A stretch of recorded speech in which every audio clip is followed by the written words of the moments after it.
Hey everyone, welcome to class. I believe it's week 12, and we are getting started straight into Essay 3. You are finishing up Essay 2, and you are submitting them now. At least you should.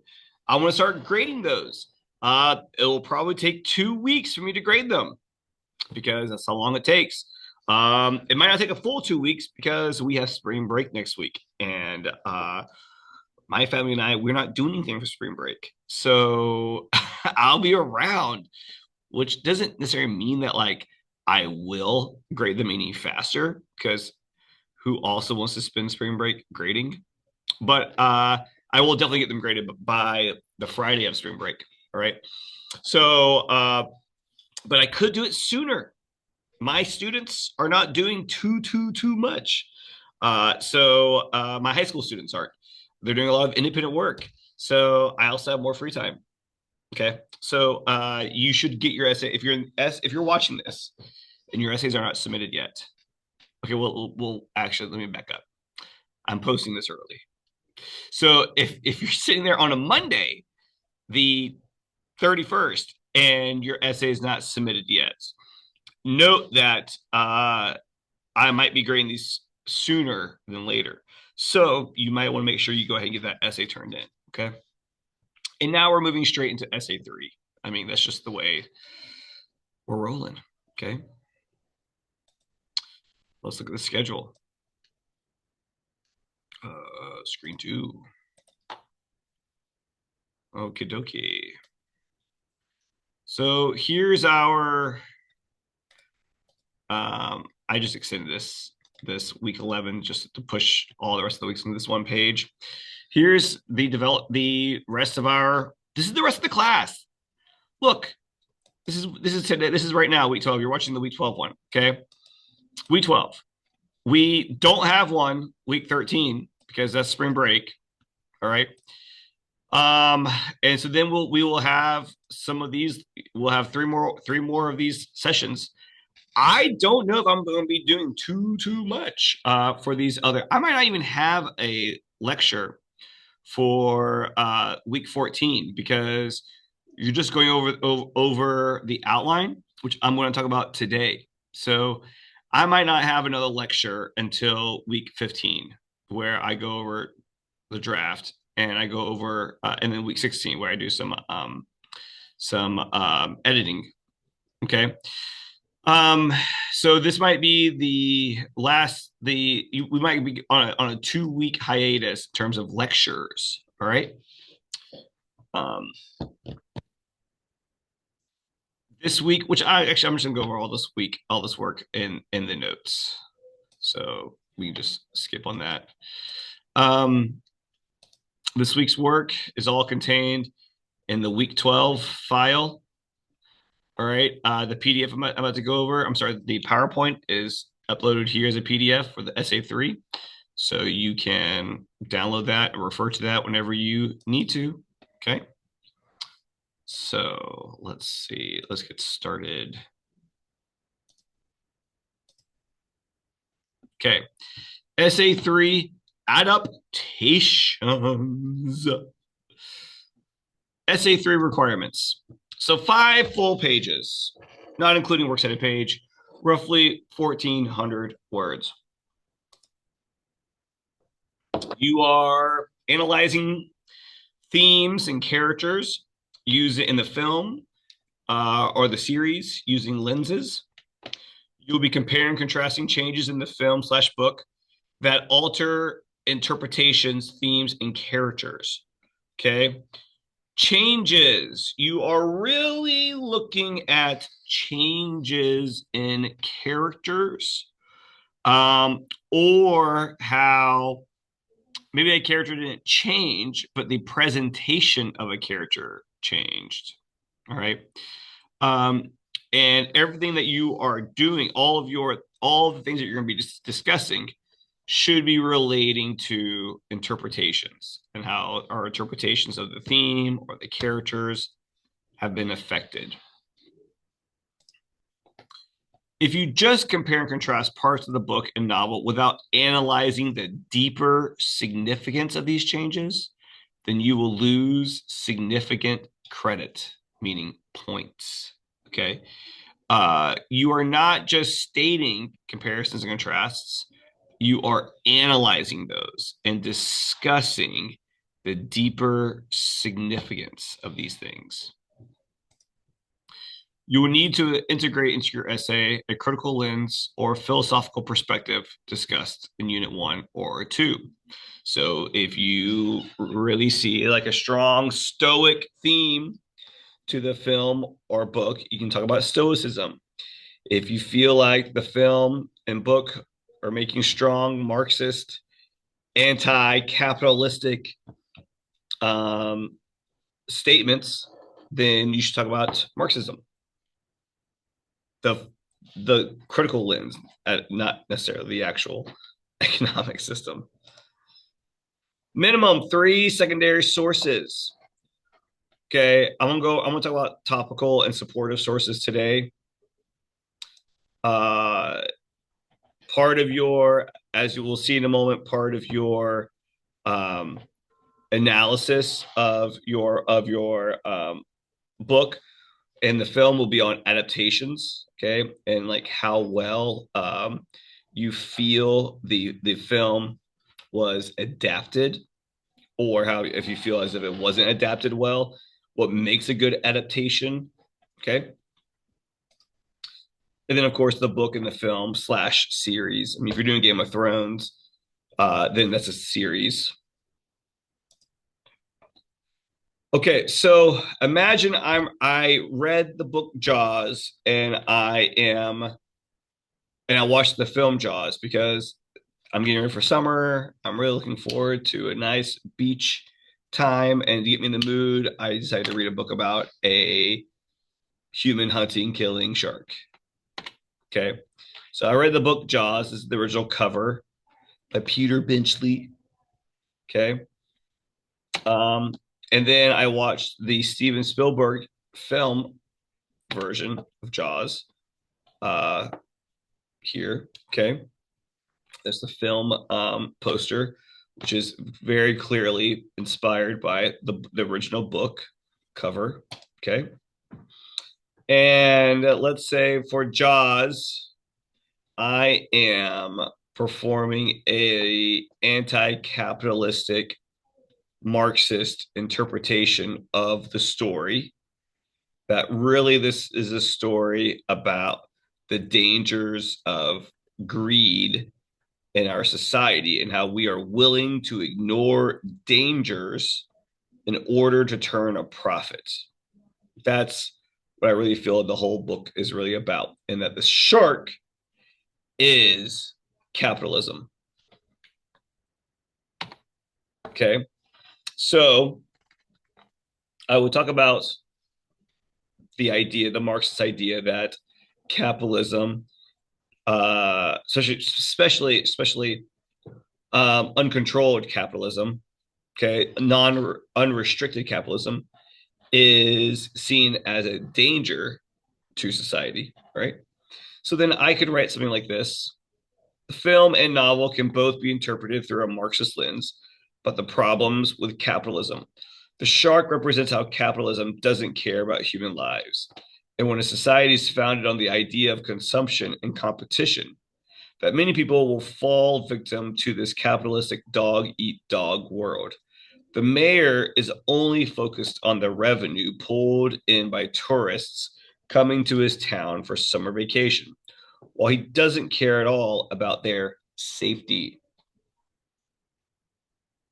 So I could be using the mayor and the shark as symbolism for how the greedy, industrialized world doesn't really care about people. It cares only about making profits. Okay. And then I would need, I'd pull in a secondary source. All right. I could discuss how, all of these companies and facilities that have inhumane practices, or how how the government had to enforce and create the 40-hour work week and protect workers' rights from being abused, blah, blah, blah, whatever. Okay. And then relate it back to Jaws. Okay. So I am using a Marxist interpretation of the film and the book for one of my discussion points. Okay. And this is a similarity. They both have this right. The film and the book both share the same anti-capitalistic theme. Okay. That's a comparison using one of my lenses. Okay. Now, a contrast. I could then talk about the philosophy of moralism and the character of Hooper. Hooper is in both the book and the film, yet the character encounters a different ending.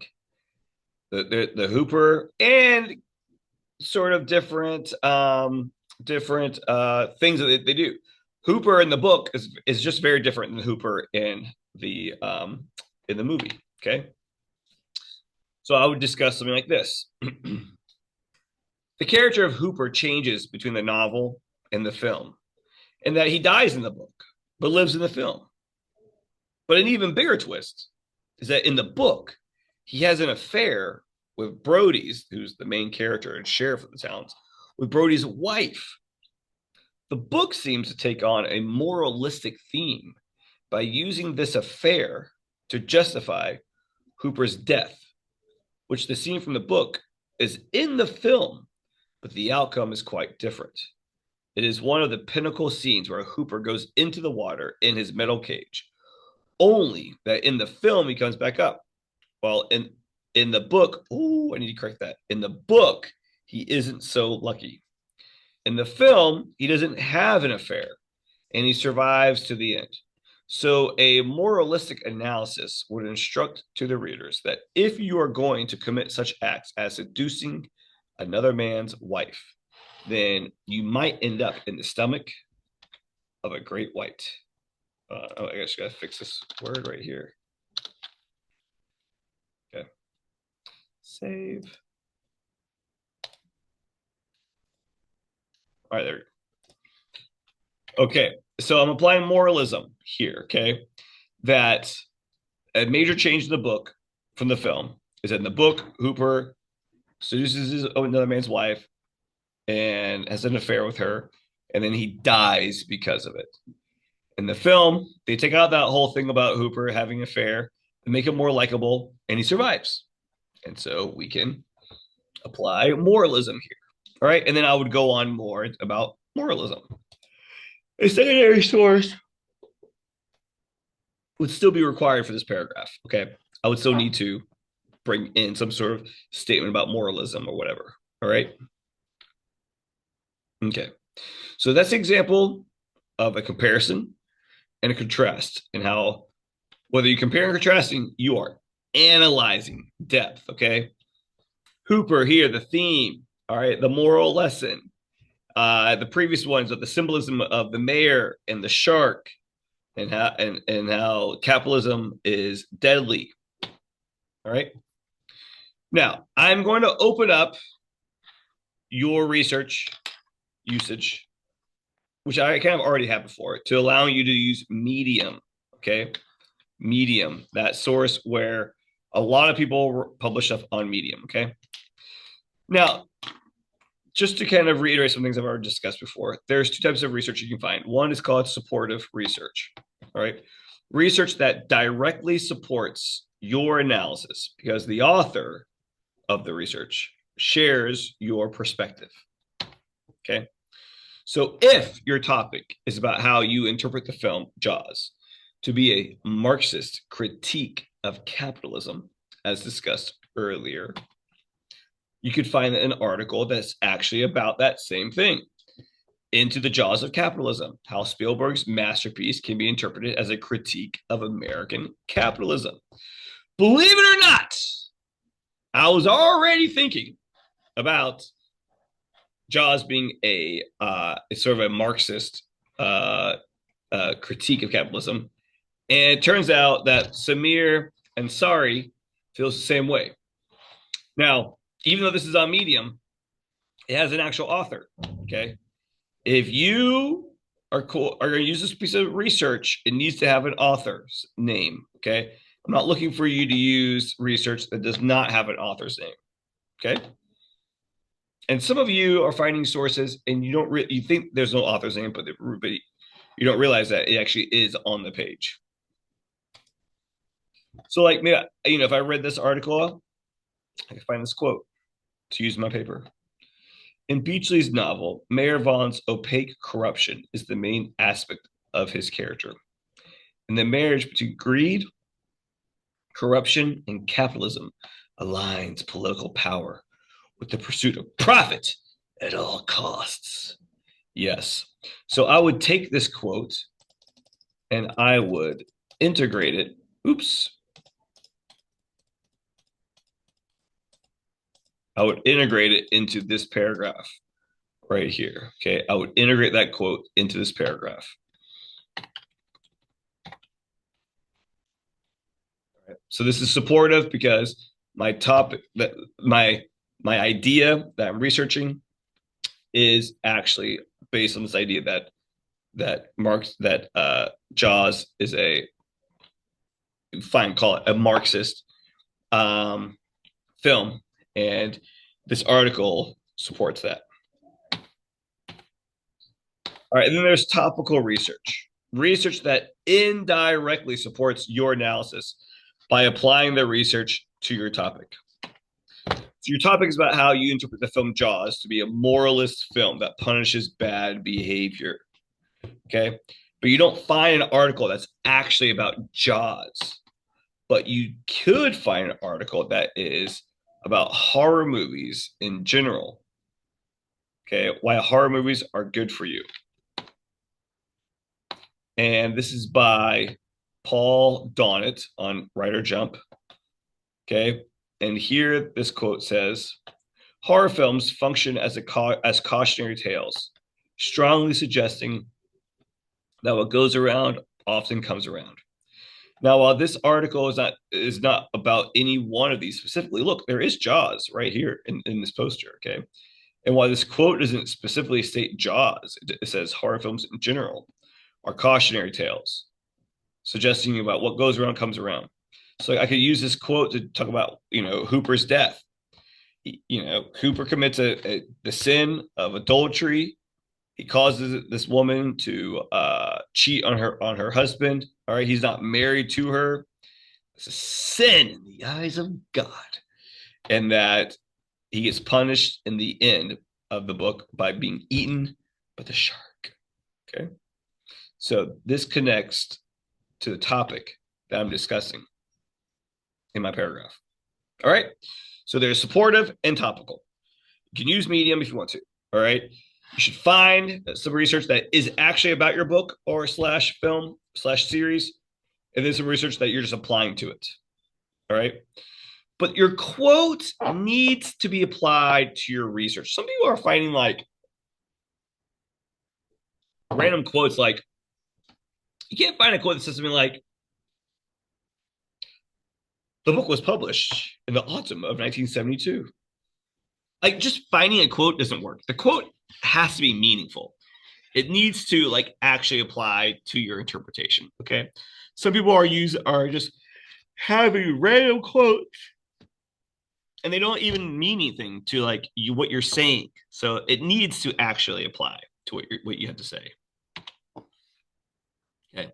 Then you need to have a source about adaptations. Okay. Find an article that discusses adaptations. Apply what the article says about good adaptations. Write an argument critiquing the film or series. Is it a good adaptation or is it a bad adaptation, in your opinion? Okay. You can find a quote about adaptations that you don't agree with.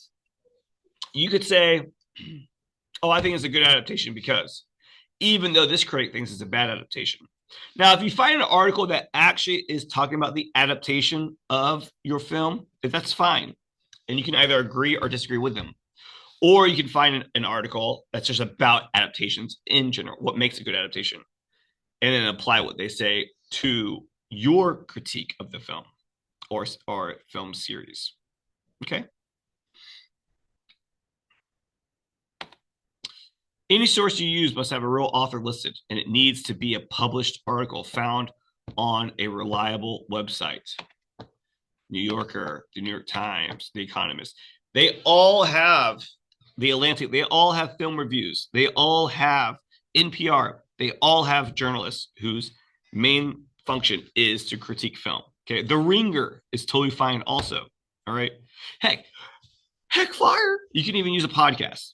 Like I love The Ringer. I listen to a lot of the film podcasts that are produced by The Ringer, Bill Simmons and all that. And so you can quote. I mean, he has like Ryan, what's his face, and then that other guy who's always on his podcasts. What's his name? Anyways, the Ringer has professional film critics who are talking. You can quote a podcast. You just need to make sure that you know how to cite it. You need to go online and look up how, using MLA, how do you cite a podcast? How do you quote a podcast? All right. And you need to do it correctly. All right. So, like, I'm pretty sure there's a Jaws. Look, in the case you've not done what you're supposed to have done and like write a book and watch the film, all right, let's just be real. Let's just say you have not done any of that stuff, right? Or, you signed up for a book, but you didn't actually read it. Okay. Jaws is like less than 200 pages. It is like super. And if it is over 200 pages, it's big. It's big print. Okay. I mean, it's a beach book. It's so easy to read. You could read Jaws. You can watch the movie in a weekend. And don't talk about Marxism because that's stealing it from me. Don't talk about Hooper. Okay. That's stealing it from me. But you could talk about other things dealing with Jaws and be caught up in a weekend. Okay. So, and The Ringer, I'm pretty sure that I listened to the podcast, The Rewatchables, and I believe that they did Jaws, and they provide a lot of, let's see here, Jaws, The Rewatchables. Ha ha ha ha! Yeah. Back in 2018, they did The Rewatchables, did Jaws. You can listen to this podcast where they analyze it and stuff, and you can quote someone from it. All right. And that can be one of your sources. All right. Just saying. So you can use podcasts as long as it's by people who are actually, Sean Finney and Chris Ryan. Those are the film critics I was trying to think of. Chris Ryan, Sean Finney, they have other podcasts, not just the Rewatchables, where they analyze film, and they're really good. Okay. I mean, they went to school for that kind of stuff. So you can always get a transcript of their podcasts on the films. So you can also use a podcast for your sources as long as you know how to correctly cite it. Okay, cool. Essay 3 outline. Essentially, you're going to answer these things. What is the book, film you read and watched? Does the series have the same name as the book? If it was a series, how many episodes are there? What is the basic plot, the story? Is it popular, well-known? Interesting facts. Comparison, contrast, analysis. Apply critical lenses. Okay. Adaptation discussion. What makes a good adaptation? Is this film a good adaptation? Conclusion. I'm going to show you the actual outline. So, this is just a preview, whatever. All right. Unit 3, schedule. Right now it is March, whatever. Well, it's March 26th is when I'm recording this, but this is supposed to be published March 31st. All right. You need to this week watch the adaptation of your book, gather research for your paper, work on your outline. Next week is spring break. There's no required work. There's no required work for spring break. There's not going to be no lecture. I'm not even going to send an email. There's nothing. Okay. Now, you can submit late work, late essays. Remember, if you received a 0 on on essay 1, you can still turn it in for a 70. Okay. If you have not submitted essay 2 yet, whether in either you get a 0 or there's no 0, you can still turn it in late. All right. If you need to finish reading your book, read your book. If you read Game of Thrones and now you're like, I gotta watch 10 episodes, then enjoy your spring break by watching 10 episodes. Okay. So spring break is whatever you want to do. Or maybe you go to, Panama City Beach, whatever. Okay. It's all up to you. Do whatever you want to do. I don't care. I'll be around. I'll be grading. I can answer some emails. All right. So, all right. Week 14, probably won't have a lecture. All right. You'll be working on the outline. All right. I'm not requiring you to. I deleted assignment 13. Submit your thesis statement. I don't care about that. Okay. By essay 3, you should be able to do it. You should be able to know how to do it on your own. Okay. 15, week 15, we're talking about you are going to be turning your outline into a draft. And then week 16, you are editing your draft. All right. So if you have turned in essay 2, then you just have 2 more assignments, the outline and essay 3. That's it. Pretty easy. Okay. So let's look at the outline template, and then we'll be done. Okay. Week 12 has this PDF that I just went over right now. Okay. And then week 12, I'm sorry, it also has this essay 3 outline template. It looks like this right here.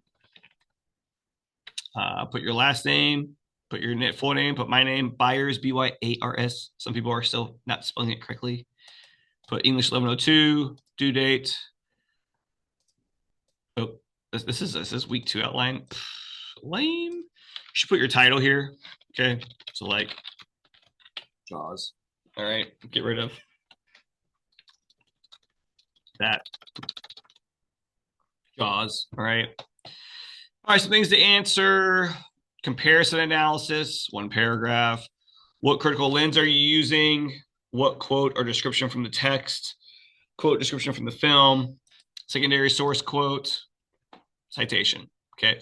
You don't have to quote the films or the books. You can summarize them, but you do need to quote your secondary source. All right. These can be just descriptions and summaries, but then you actually do need to quote your secondary source. All right. Contrast analysis, 1 paragraph. What are you contrasting? What lens are you using, or philosophy? All right. And then description or quote from text film. That's, you can summarize. You do need an actual quote from your secondary source, though, an actual quote. All right. Something with adaptation and conclusion. All right. Conclusions should be, and most of this should be first person. The body paragraphs can be third person. These 2 can be first person. Probably should be. Okay. Your essays, it's longer, but I'm not making it too many paragraphs. I'm not making you have too many sources because I gotta grade these fast. I don't have 2 weeks to grade these. Once they're due, I have like less than 1 week to grade them before grades are due. All right. So I can't handle too long of essays. All right. So it is what it is.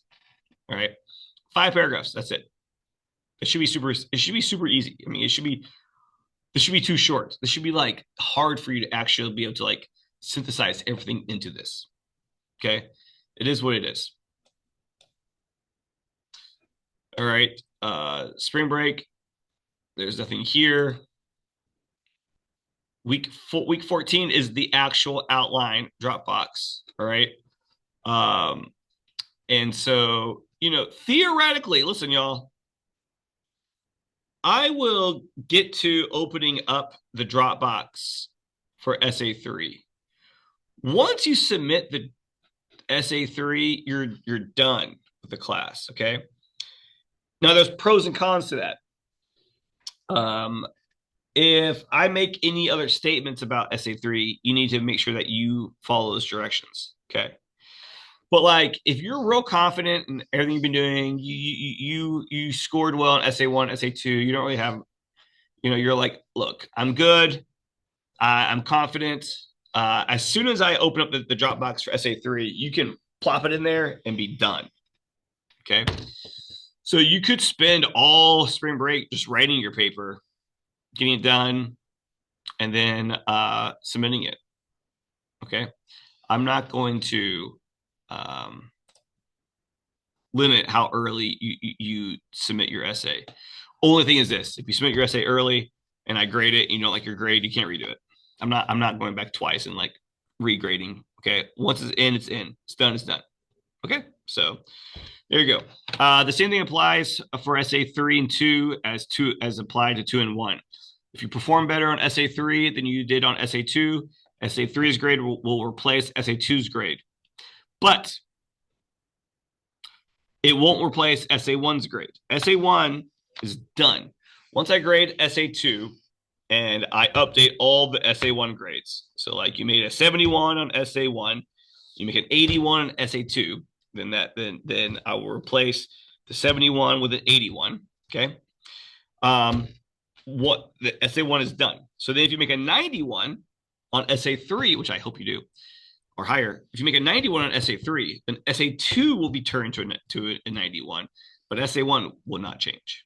Okay. SA1 is only changed by once you submit and I grade SA2.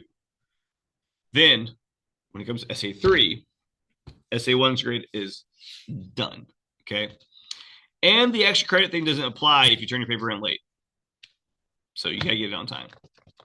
All right. Okie dokie. Let me know if you have any questions. Take it easy. Catch you later. Au revoir, which is Dutch for goodbye. Is it?